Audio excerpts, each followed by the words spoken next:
Hello, good evening, good afternoon, wherever you are. I believe we're on air. It tells me it's live. It is live. Remember, do or do not. There is no try. We are quite honored this evening to be joined. That was a Star Wars reference for what happens. You know, I have to frame things. This evening, we're very lucky. We've got Chad Kapper of Rotor Riot. Howdy. Erich's there, Gene's there, and the chaps from Skyscopes. We've got Mike and Matt's keeping cunningly just out of shot, which is probably for the best. Good afternoon. Yeah, there you go. Excellent. Good afternoon, everybody. First off, happy birthday, Chad. Thank you. Thank you. And we better rush and talk to you first because it's your birthday and the wife needs to take you out. So we better get finished with our nonsense so you can go off for a slap-up supper. The reason I really wanted to talk to you to start off was there was a bit of a controversial video before Christmas. Building diving in Atlanta. I didn't say that very well, did I? And the video was up and then the video was down. Maybe you could just run us through that and some of the fallout from that, because I believe you've actually ruined the hobby. I think so. I mean, it's really interesting because I'll go ahead and lay out the string of events, and they're really a bunch of coincidental pieces that lined up that really didn't have anything to do with the other piece. So, you know, Tommy went to Atlanta to visit Steele over Thanksgiving, and they went downtown Atlanta to do some building diving because there was zero traffic, and they thought, what better time to do it? And, you know, they were cautious and, you know, had spotters and did everything like they normally do it, because Steele has been posting building diving videos for about a year now. We even have one in our original intro for the show of Rotor Riot.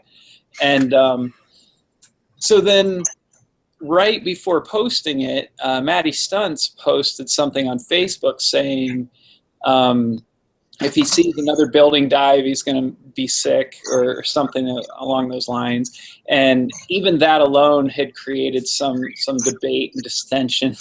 And so Tommy said, well, what if I put To Matty Love Tommy on his building dive video and then, you know, release it on the Rotor Riot channel? I said, well, go ahead if you want. And he released it. And then after that, all of these comments came out. People that were cheering it on, people that thought we were the devil, people thought that we had betrayed them by doing extremely dangerous and reckless things, and you know, and all of this banter. And I honestly think half the people that were talking about it didn't even watch it.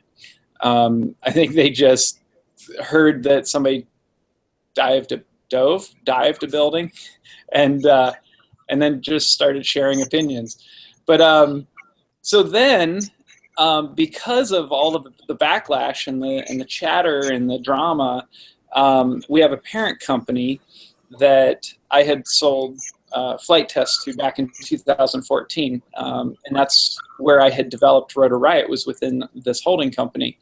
And they were concerned about all this backlash and, well, what does it mean? And are we legal on everything? And, you know, did anybody break any laws or rules? Or so they said, until we can get all that sorted out, pull the video down. So I immediately pulled it down. And just because it was like 2 days after releasing it, that became an issue. People are like, oh, why'd they pull it down? The FAA's after them, and all, you know, all of this. And but yet, we just wanted to release a video that was pretty much in line with the, you know, the kind of content that we release. But it turned into something a whole lot more, and I think became a whole lot more dramatic than it really needed to be. Is that the first time that's happened with a video? Is this the first big contentious video you've had? Well, you know, about a month ago, or maybe it's about a month ago, it wasn't quite the same thing, but Tommy was invited to a DJI event, and he thought it'd be really cool to do a vlog style release. As you can see, the commonality is Tommy. So he recorded his experience there, and then he got a gift bag and brought it home and went through that. And we released that video, and everybody thought it was a DJI commercial.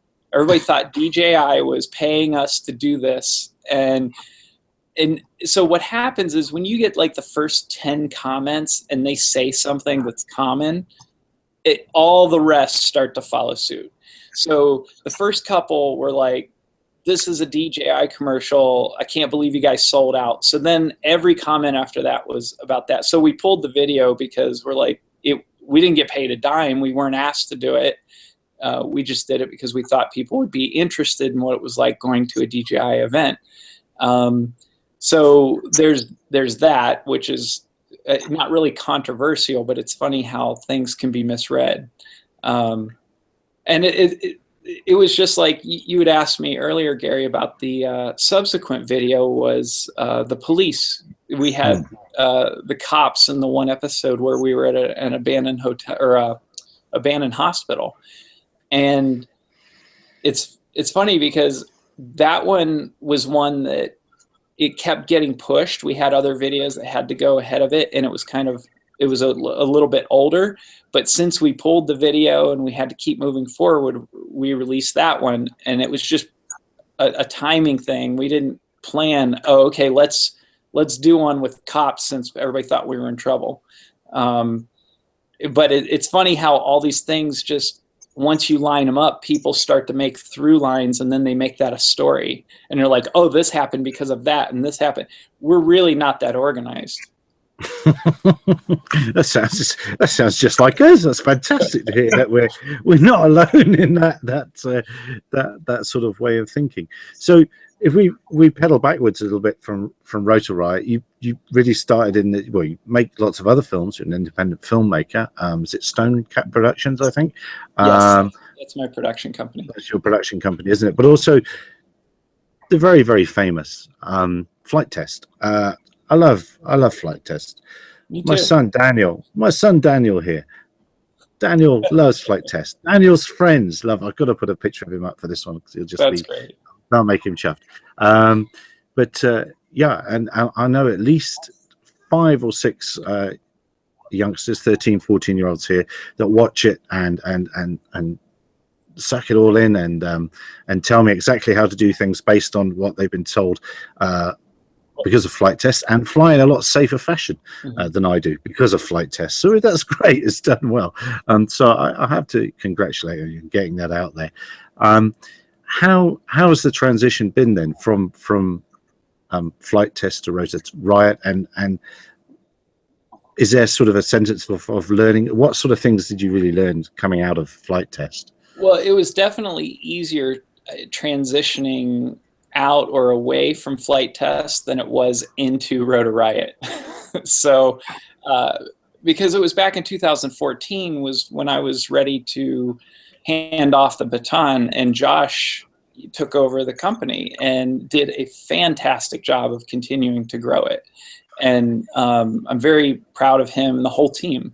And I kind of, it would have been nice to have been a little more missed as I pulled away, but they were doing such a great job. They kept it going, and I wasn't really in front of the camera anyhow. But I'm really, I can't express how proud I am what Flight Test has become, because it was really just started because it was my hobby.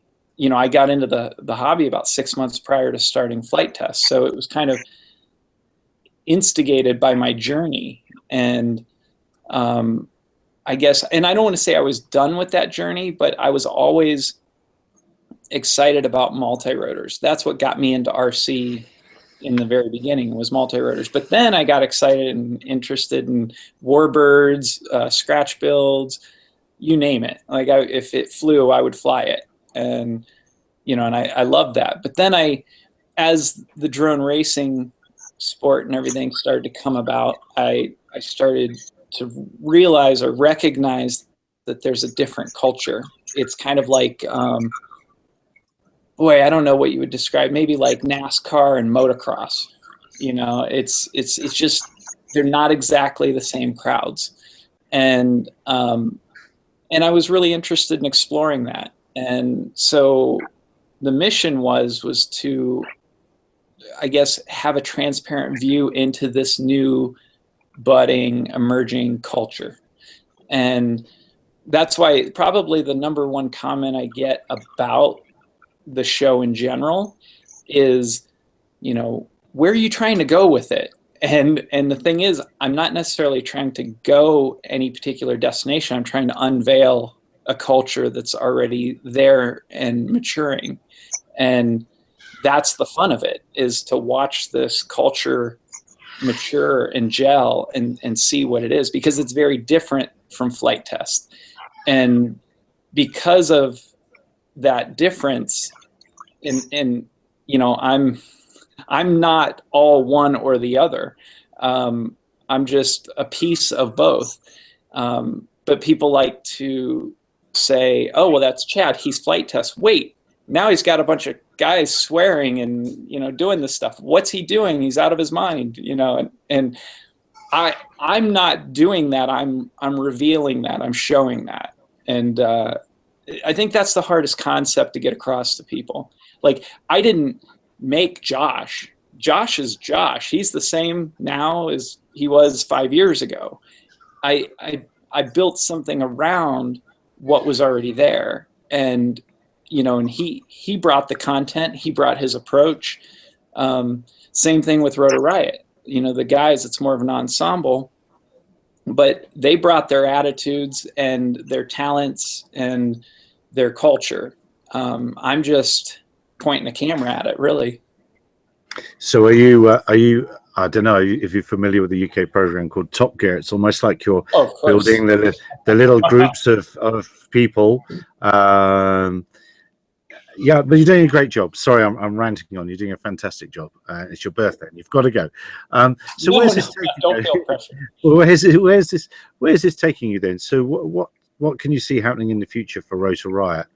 Well, I'm glad you asked, because I think it's going to get really interesting. Because this first year, we were all getting to know one another. We traveled all around the world together. We were learning about what is this culture and, you know, what's it going to become.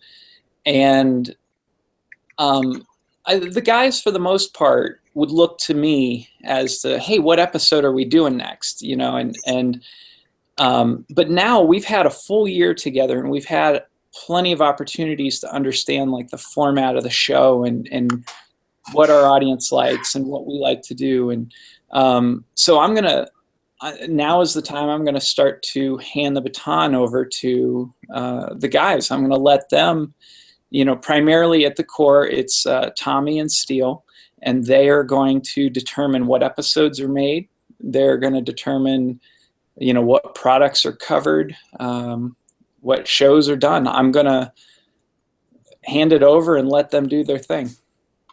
Are you aware, you keep saying Tommy and Steele, are you very aware that that was a 60s singer in the UK, and if everyone in England's just thinking of Tommy Steele? You really need to research that. And I had no idea.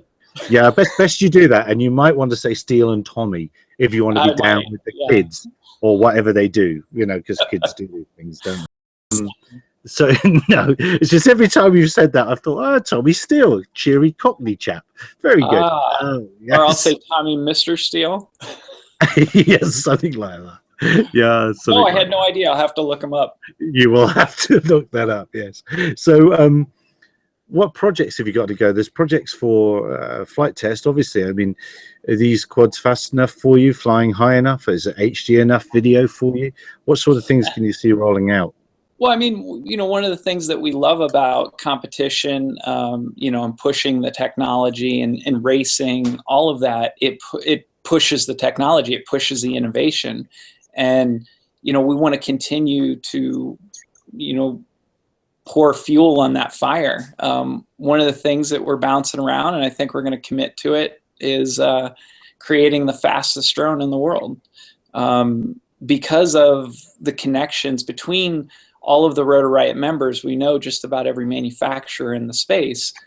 And we would like to say, hey, who can we go to for each component to build the fastest drone in the world? And what's that? when you say the fastest, in what size? Because what's it? The SR not the SR-72 is the fastest, isn't Well, it? That's Mach 6. That's, So what do you mean? true.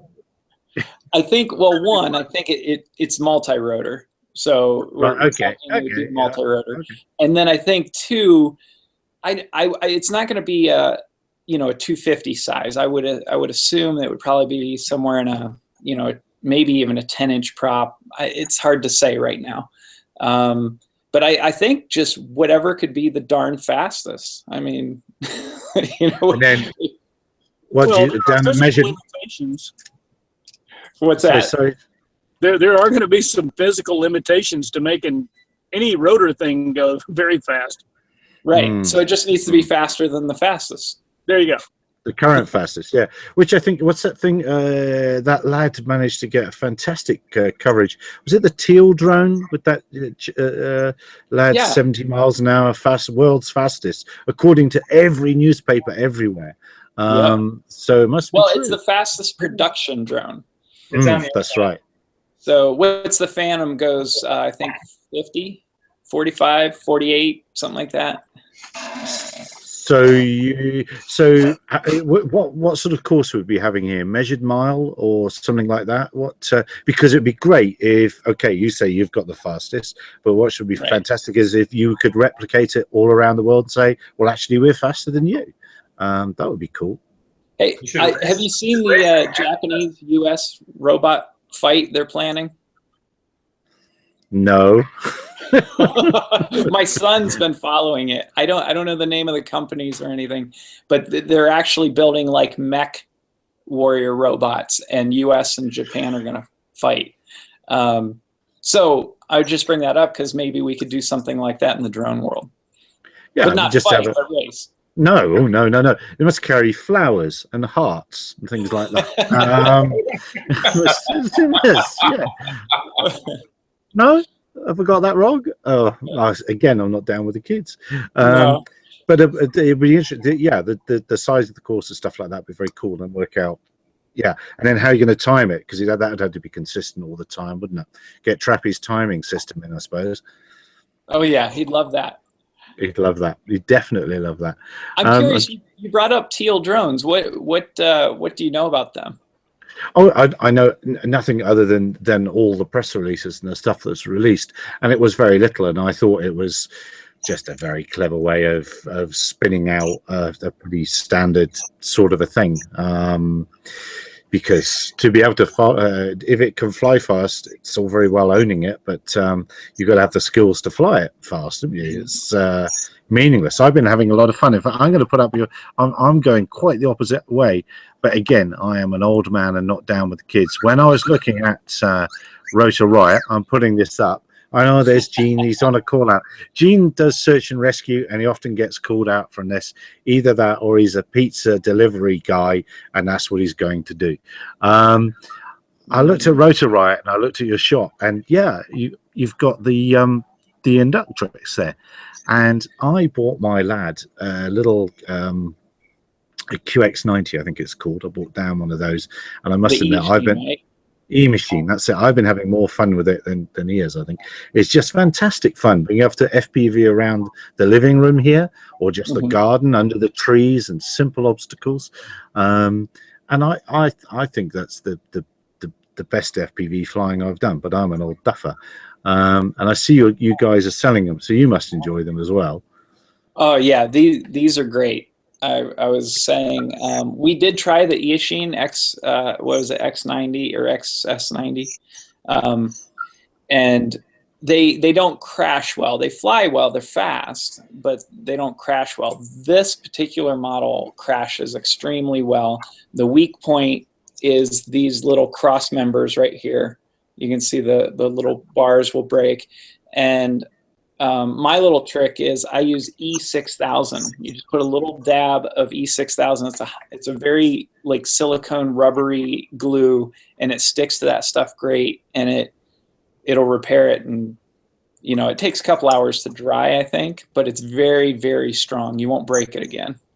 You know what that very same copter that you had there, you know what we're using those for? What are you using them for? we're demonstrating how you can clear a room with those things by flying them through and around and through doors. And I mean, a very small crack in a door, and you can fly through, and you can essentially clear and make safe a room for public safety. But that's all in the QT. Don't tell anybody that. We're doing no one watches. It's fine. It's absolutely fine, Gene. It's just us. It's just us, so it's fine. Wait, if there is a point you want to promote that and you want to get the Rotor Riot guys out to help a SWAT team, let me know. Okay. Gene does some very spurious things with bodies. I don't think you want to know about it.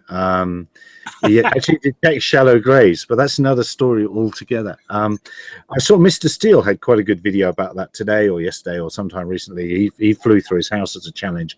And I do think we're seeing an emerging class. I was looking today at the AeroVironment Hummingbird. I don't know if everybody remembers that. It came out, and I think I want to say 2010, but that could be wrong.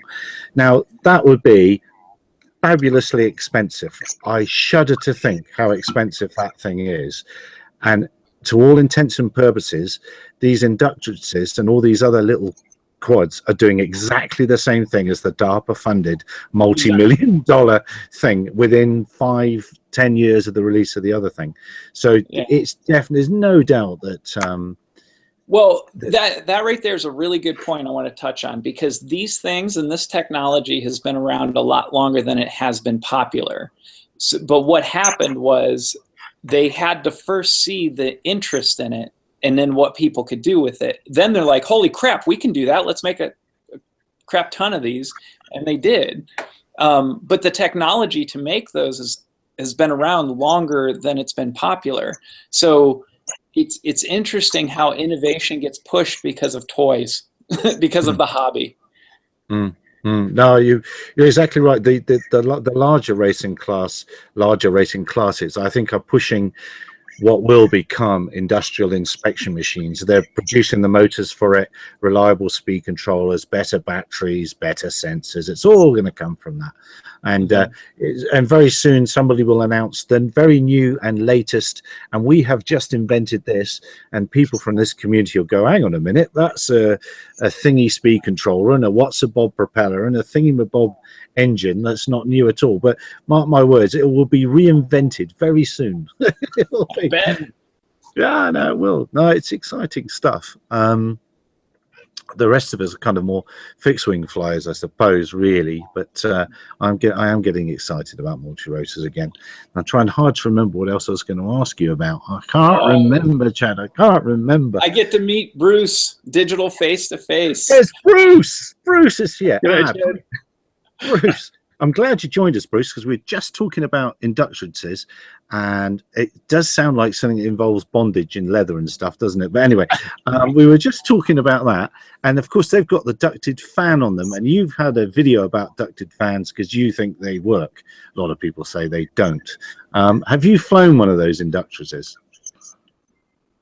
No, I haven't flown one of those, but the shrouded prop idea, which is slightly different to a ducted fan as we know it in the traditional model hobby, does offer some performance benefits. Ducted fans are incredibly inefficient. They're designed for high-speed stuff, traditionally speaking, but shrouded props do give quite a bit of extra thrust, not without penalty. There's weight and there's a bit of extra drag if you're in forward flight, but they do have the potential to offer improved performances in flight times. Do you really consider that ducted? That's what I'd call a shrouded prop. Yeah, I wouldn't consider that a real duct. I think that was my bad. My bad. Yeah, it would just have to be a little bit thicker, wouldn't it, to be a proper duct?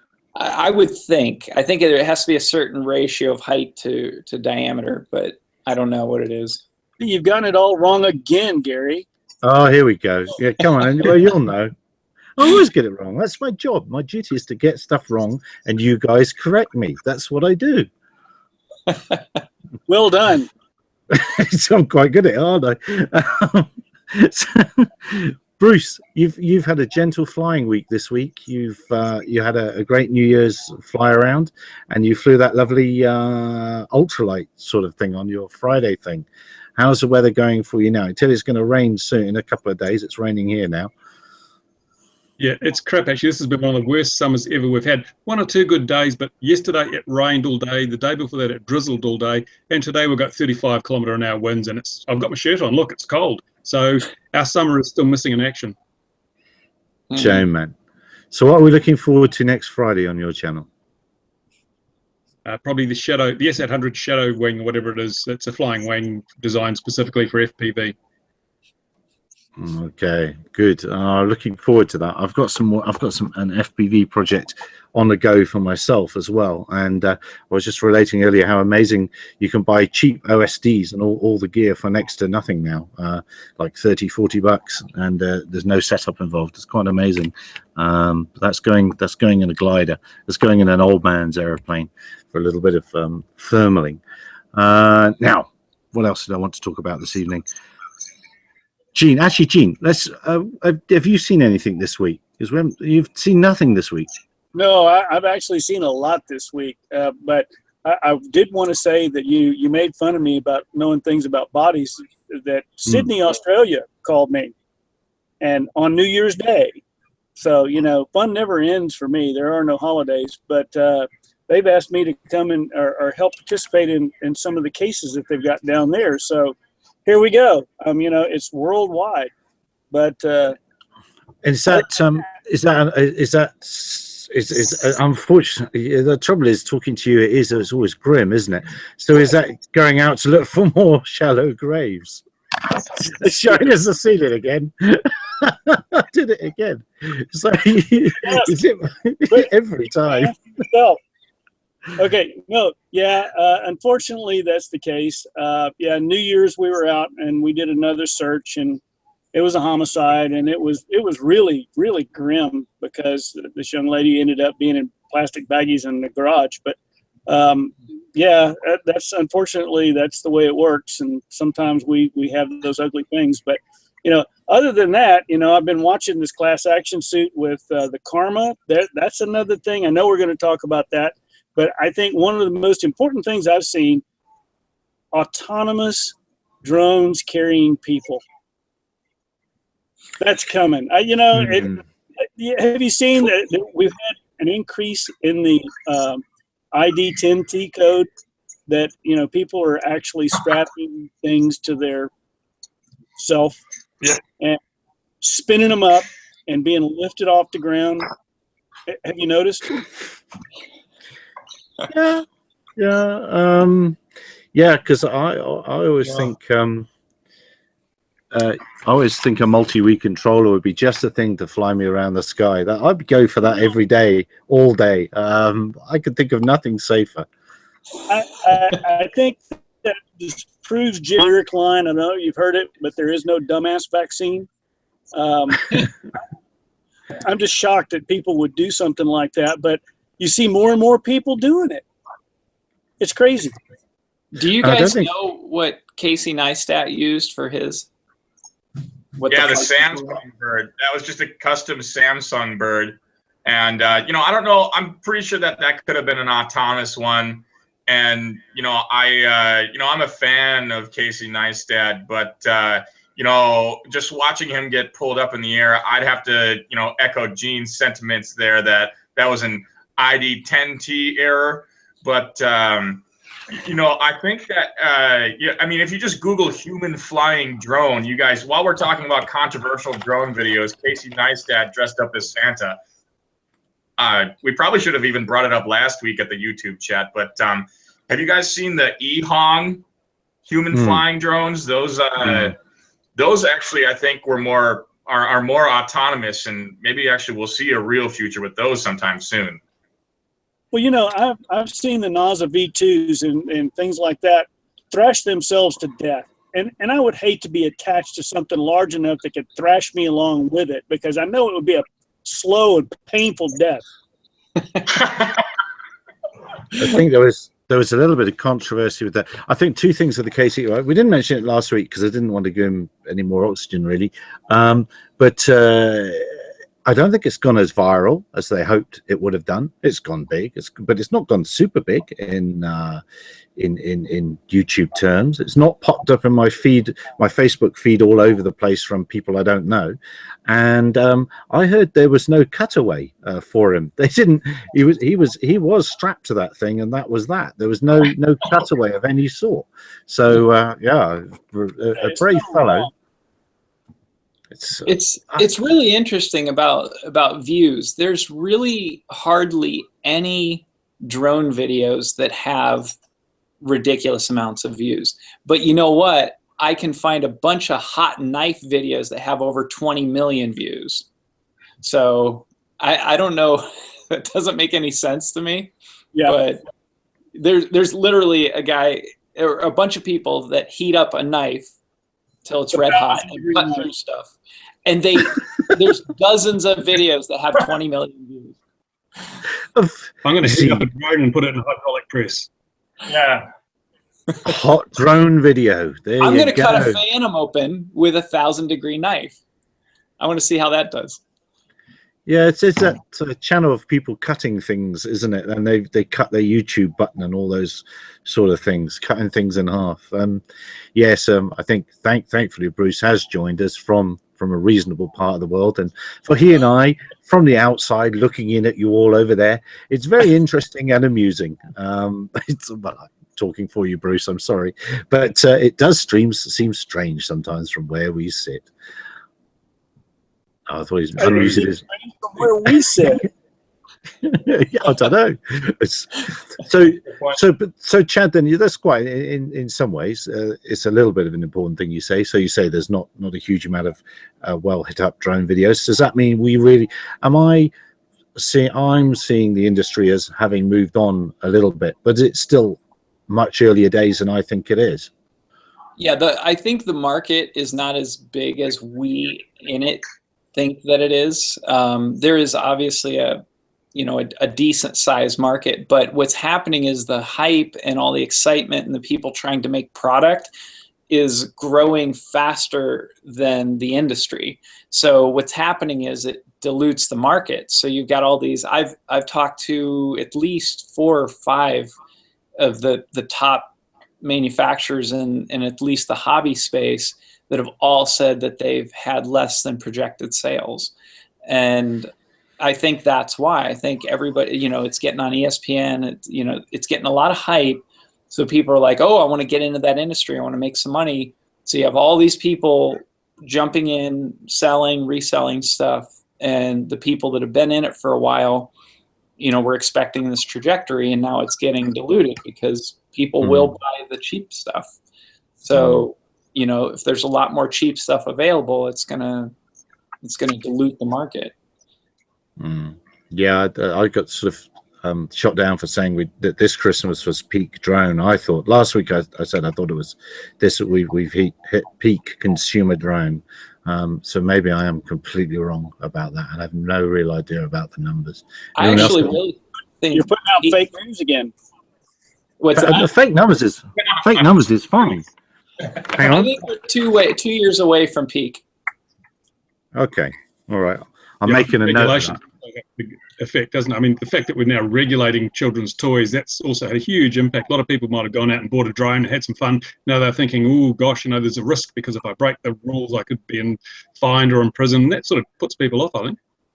And it's interesting that the FAA last Christmas put up a big effort, Christmas going into 2016, and they didn't do it this year. And the media in America is touting 1 million drones sold over this. I don't know whether that's right or not, over the Christmas period, but no similar measure from the FAA to educate. So that's very interesting. So there's potentially 1 million people that have got no idea that there's rules in place over there, and they should be registering their 250 gram and over machine, or registering themselves, I should say. Yeah, if you believe a lot of people, there's going to be a lot of carnage out there now come January and February. Bruce, I mentioned the carnage last time, and I've been trying to find the figures. I've got people in the insurance world trying to find out just how many deaths a year there are. So I will get that number eventually. And I know it's more than one. That's for sure. From recreational worldwide.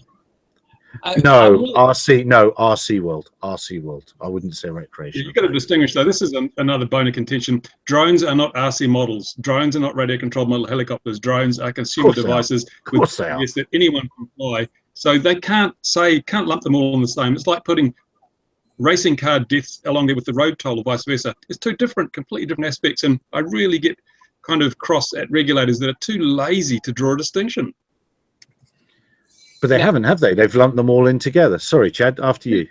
No, I'm really interested. I think we got a good topic here that I would love to discuss and hear Bruce's opinion as well.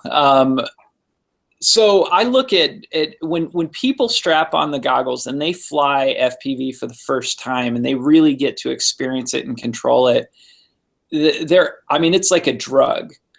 And I don't think it's the same as like when paintball entered the scene. I think it's similar, but skateboarding would be very similar. They get a high. There's an endorphin rush when this happens. So if it's outlawed, I think it would probably just get more popular, because then it's dangerous. I'm not supposed to do it, and I get a rush. And what do you guys think about that? Do you think? Because I think no matter what happens over the next year, it's going to grow, because if the regulations lighten up and that allows manufacturers to create a lot of different toys or hobby products, whatever it might be, or if it goes the other way and it all tightens up and it becomes taboo, like I can see a path either way. What do you guys think? Underground FPV. Absolutely. I mean, I think that's okay. It's underground. Just like we used to underground skateboard. Yeah, I mean, I can tell you that Rotor Riot will not stop. I mean, I don't care what happens. If we have to go to other countries, if we have to, where we go, we're going to fly. You're going to go rogue. But it's not going to go away. You're absolutely right. And regulators are going to have big issues if they try to come down too heavy-handed. But I think one of the things about, other than building diving and a few things where you go out to Chernobyl or wherever, places like that, generally you're going to be racing, you're going to be meeting with other people and racing together, because that's part of the attraction of general FPV. And that in itself will bring about it sort of rules and respect of just flying with your neighbors. Don't switch your transmitter on when someone else is flying. It'll sort of self-regulate. It'll bring itself together and become a lot tidier, and peer pressure will come into that. I mean, let's do we mention Hawaii? Do we mention that all the guys switching on in the pits while the guys were flying their wings and shooting them down? That sort of thing shouldn't really happen, but so I think it'll tidy itself up. It'll get skateboarding didn't it? It became mainstream. I'm interested you said paintball, because people always mention paintball, and I don't quite understand why paintball's bought into it. Again, is that a peculiarly American thing? Well, I relate to it because I started playing paintball in 1987, and I don't know how old I was. Well, was I at 15, 14? And I would go to the field and volunteer to referee, and then next weekend I could play for free. So that was the early days when it was mostly pump action, and then it grew into semi-automatic and then full auto and electronic triggers and all of that. And I was very, very into that scene. And in the early 90s, mid 90s, it got on ESPN, and we were all excited. Paintball is going to be on ESPN, and we thought our sport was just going to blow up and it was going to be the greatest thing ever. Sound familiar? And so there is such a similar feel between the two hobbies, because what's unique about both of them are they were hobbies that became a sport. And that's not a common thing. It sounds like, oh yeah, hobby becomes a sport. But if you really think about it, it's very rare that happens, because a whole industry comes from that. I mean, there's a whole paintball industry. There's a whole skateboarding industry, so it's a whole new industry that existed because it was a hobby, but then people started competing and it became a sport. And when that competition comes in, it grows like crazy. It's just that paintball never quite grew to the level we had hoped or thought it would. Chad, I believe that, there are some similarities, but I think that flying a drone has a much broader appeal than a paintballer or a skateboarder. Because one thing I know, being an old skateboarder, you know, when you hung a rail on the half pipe and you fell down the half pipe, it generally tended to kind of put the brakes on what you were doing because it hurt. Right. And the economics of flying a drone, flight is universal. Every man would love to fly. Every woman would love to fly because it's a cool thing to do. And I don't think there's, other than the few folks that have that fear of flying, you know, even if they could do that from the ground, they would probably want to do it. I don't think it's going to go away. I don't think we're going to see a throttling because the economy is going to be too great for them to be able to regulate into existence. They're already under pressure to you know, get something going, even under regulation, for us to go out and fly and make some money with, because everybody sees it's going to be a huge money maker.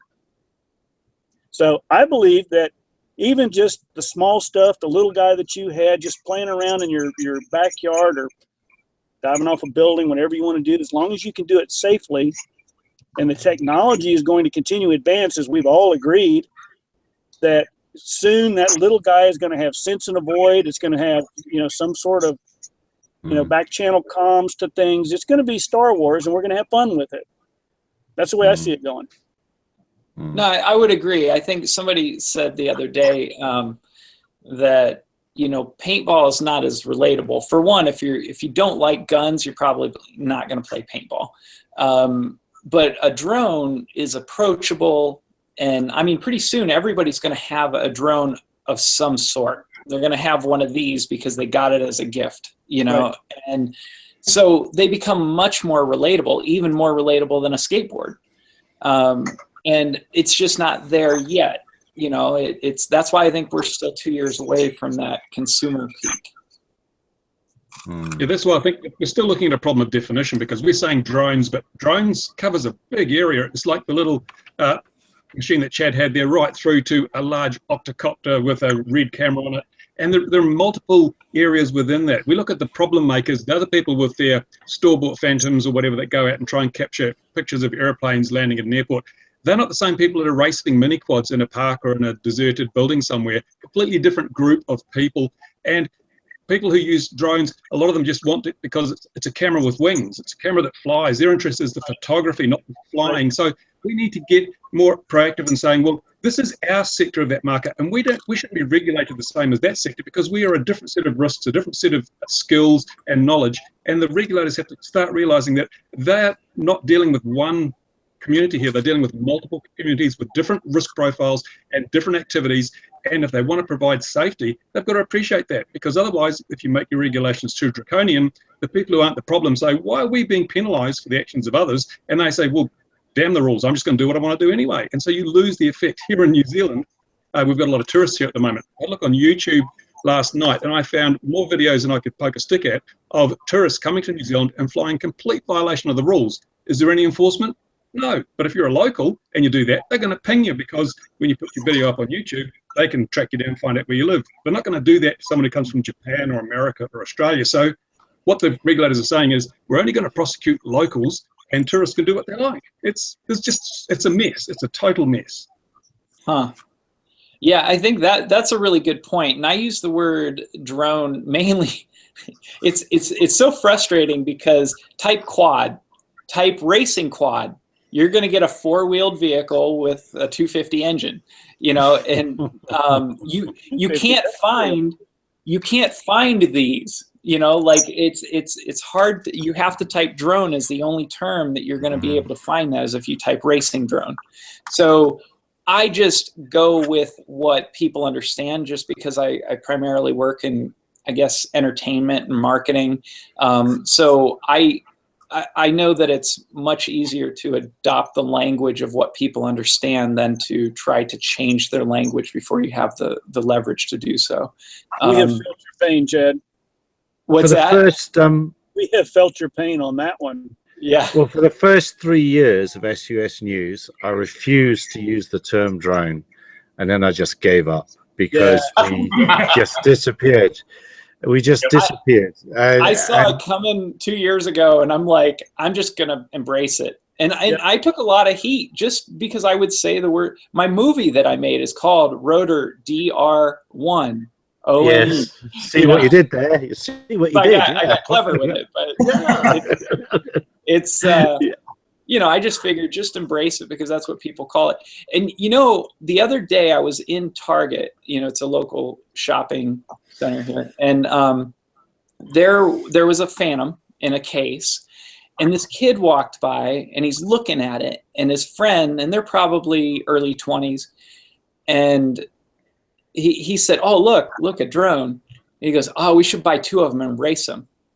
And I thought, wow, I wonder if he has actually seen a race, knows what a race is, or if he just came up with that idea. I didn't go ask him, but now I'm wishing I would have, because I'm really curious of the public perspective of things. And of course we should all rewind and remember the word drone came, it's kind of an American term because it came from a chap who saw a tiger moth that had been modified, and it was a US naval chap, and he just says it's like a bee, like a drone buzzing around, and that's where it comes from. And I actually know the chap who owns the last flying one of those, but anyway, that's another story. So the word drone it's not, people link it with modern military types, and it's nothing to do with that at all. So it's not that bad a word, but it certainly gets people buzzing. I feel your pain with having to change to make that decision. What do you guys call these?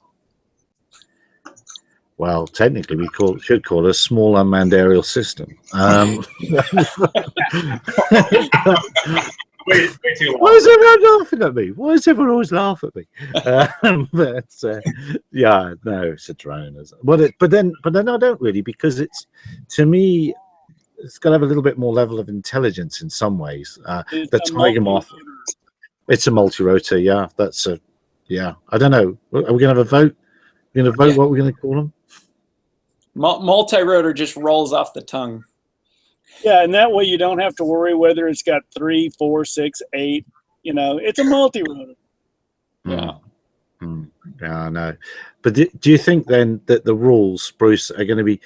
Do you think that our Model Aviation Authority should be becoming far more proactive and bringing racing and other things into the fold, which I think would help in a lot of ways, because if they're a little friendlier, some of them, then youngsters could get a lot more training from those old guys that have a lot of knowledge. So should BMFA or whatever it's called, AMA and whatever it's called in New Zealand, be getting more proactive about bringing and protecting the rights of certain segments of our groups? Well, they're doing their best here in New Zealand, but our Civil Aviation Authority, the rules we've got have been in place for almost 18 months. And generally there's a review after 12 months, but they haven't reviewed anything. And as I've told you, the anomalies, the silly things about the rules, that an 18-gram quad is treated as just the same risk profile as a 14-gram hexacopter.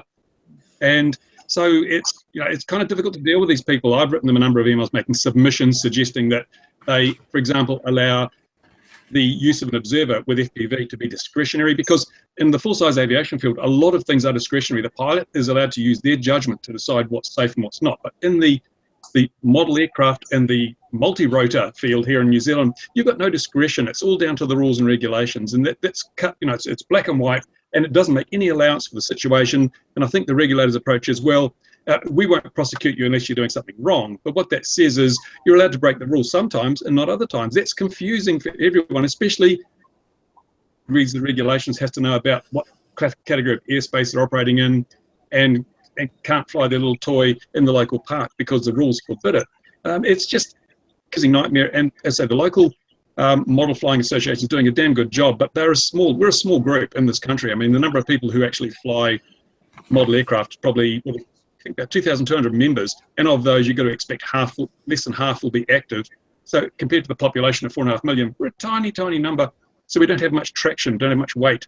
And I think I mentioned before, the whole hobby should be setting up a global body to represent flyers everywhere, because then you get the power of numbers. You represent like the full-size aviation community do it, Why don't the model community do it, especially if we're into FPV and things?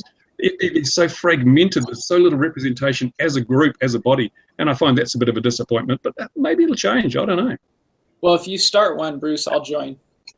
You know, and I like Bruce on here because I don't feel like I'm the only drone curmudgeon out here.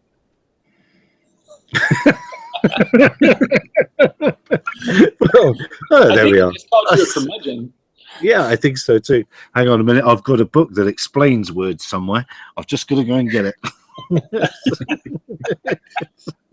If I was younger, I'd be tapping on. My sons would be tapping on their phones now to find out what that meant. Shame, man. Let's just jump. We've been leaving those guys up in North Dakota who are in the snow, and so probably huddled around a fire or something. They're rubbing sticks together to heat themselves up. Somehow. You've opened a training school. How's that going in the snow? So right now, so we're getting ready to open it. Oh, did we get cut off again? The last time I thought we did. I thought we did. Yeah. No, so I mean, we had a good discussion last week of just people going out using UAS as a tool. You know, a photographer, a real estate person, or just a company. You know, they want to integrate multi-rotor aircraft into their operation, and you know, we've had a lot of interest in, you know, teach me how to fly. You know, it's not just the people who want to go out, just do the job. They don't really care about the regulations, but there's a lot of people who want to do it safely, and they just don't really know all the rules and regulations. They haven't had any experience, but they still want to use it as a tool.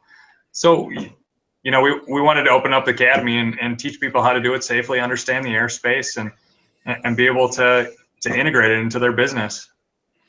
And that's all. In the States, that's part 107. Yep. So, you know, just kind of the part 107, but also the, you know, here's how to use it as a tool. You know, here's how you step through kind of a pre-flight mission planning, and you know, here's how you look up the airspace. Here's how you look up the NOTAMs. Just all those little tools. Kind of step it through, not just the 3 questions about this and 2 about this. You know, take the 300 question exam that we have and go pass it, but really to step people through, kind of do it in an interactive way. And then also, you know, once the snow melts here, or if we get interest in warmer areas, you know, go teach people how to fly, hands-on, you know, step them through the process and really get them so that they're flying safely and they know what to do. And you know, hopefully we'll bring up the industry as a whole, so it doesn't look like, you know, just a bunch of kids flying their drones fly away near an airport. So we think that'll be good for the industry as a whole. Where do you think the industry starts? We say industry, don't we? Start the Inductrix or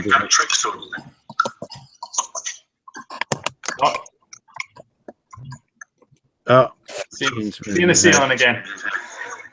Yeah, but I mean, where's the industry? The guys in the FB thing. I'm not sure where the feedback's coming out from here. We're getting some hectic feedback.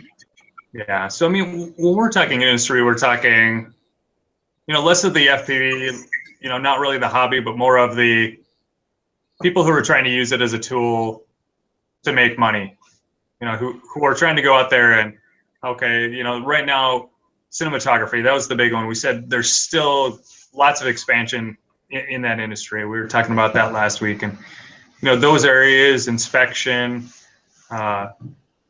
those type of things, you know, are what we're considering industry.